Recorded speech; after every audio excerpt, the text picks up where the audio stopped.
Hello, this is Father David, here with day 4 of the Nativity Fast 2024. For here on November 18th, the meditation for today is Behold a Great Light. Father Stephen quotes Isaiah 9:1. Of course, during the Nativity Fast, with regard to all of the coming of Christ and all of the meditations, we're going to be hearing a lot from these Old Testament prophecies that point us towards the coming of this promised one, this promised infant. And in Isaiah, he says, O country of Zebulun, land of Naphtali, by the way of the sea, and the rest dwelling along the seacoast in parts of Judea, and the land beyond the Jordan, Galilee of the Gentiles.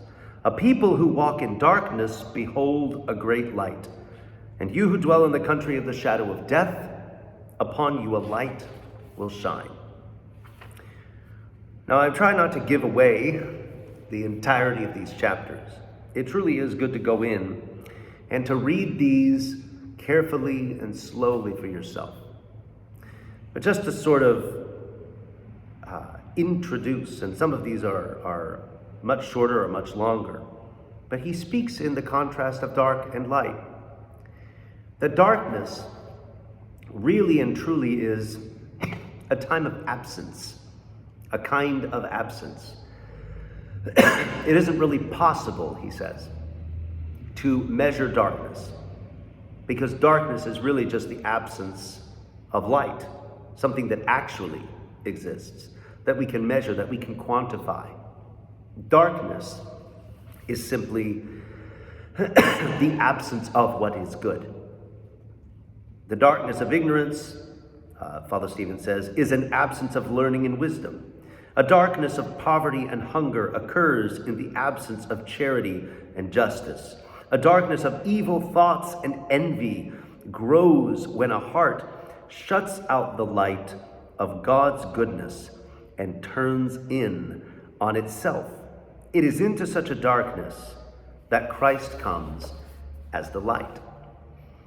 Now, it is entirely possible, and indeed many people endeavor to do this, to separate or to attempt to separate. Ultimately, they endeavor to do this and they may make some headway, but ultimately it's something doomed to failure to separate the teachings and the sayings of Jesus of Nazareth from his person.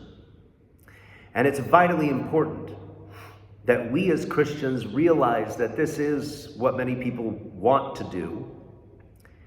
And it might be a reason for doing that. They may be very well aware of why they want to do this. But it seems to me that many others will do this without even understanding what's happening there in that separation. And it is that there is a myth that all religions can be boiled down to sort of a common denominator, lowest common denominator, philosophical ground floor. That we can simply take the ideas that each person put out there. Everyone from the ancient Greeks, with Plato and Aristotle, to Confucius, to Buddha, to Christ, to Muhammad, to Moses, to all of these people who said these great things that have remained with humanity, and indeed, many in many cases will contain kernels of wisdom, many of them often overlapping. And it's simply to place Christ into this sort of college of philosophers, of teachers. And indeed, if all we're doing is looking at the moral teachings of Christ and saying, well, I should just try to follow those rules and acknowledge it because it's true and this and that. In the first place, you can find many of the sayings that Christ said, the golden rule being the one. We had St. Matthew's Day, the day before yesterday. I read the Sermon on the Mount, and he gives what we now call the golden rule. In so much as you would have someone do something to you, do also to them. This is found in various moral philosophies the world over, and is not necessarily connected to the person of Christ. It's entirely possible to seek him out as a moral teacher and miss him completely. But this is, for us, the crucial act of, and we can intensify this in the Nativity fast, the crucial act of remembering his person. You see, we can contemplate and comprehend with our minds, our simple human brains, some of the concepts that he puts forward and maybe acknowledge them as sort of a universal human truth. But until we understand why it is that it is important that this saying is being given to us, we'll miss the point and continue on in a sort of cafeteria style pick and choose whatever kinds of sayings seemed good to you at the time. Because if all it is a saying, you can take it or leave it. But depending on the person, if you are in the park and you're walking along and somebody says, hey, get off the grass, and you don't see a sign or anything, and this person's just like, get off the grass. Well, how come? I just don't want you on the grass. Sorry, it's a free country, bub. Why do I have to listen to you? And you're not going to pay attention. You can take it or leave it. That saying. You might consider and ponder, yeah, it might be good to get off the grass. Somebody planted this. It might be good to respect their hard work, but, it's also comfortable, so I'll kick my shoes off and, have a little time with my toes in the grass. But if you have someone with authority coming in and stating, this park is for everyone, respect it, let it be available to everyone, keep off the grass. Say, yes, you understand that this is coming from someone with a recognized authority. We're not simply dealing with a moral philosopher in the person of Jesus Christ.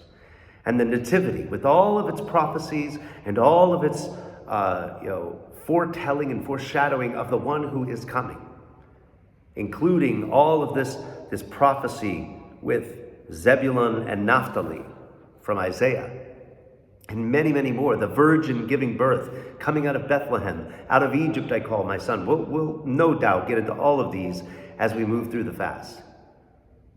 But it's to show this one is coming from heaven.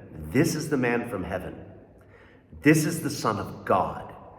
This is the one by whom all things were created. We heed him, not simply because we have to, although we have to. There is that obligation.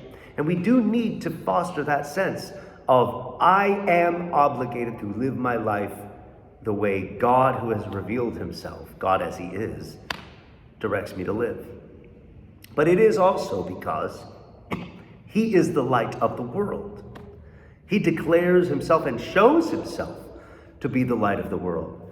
That light that Father Stephen said, that is the light of charity and justice, of learning and true wisdom. Let us understand that his sayings are significant, not simply because men can get together and determine that there's some sort of inherent value in it, but simply it comes from the one who is himself light and goodness and truth.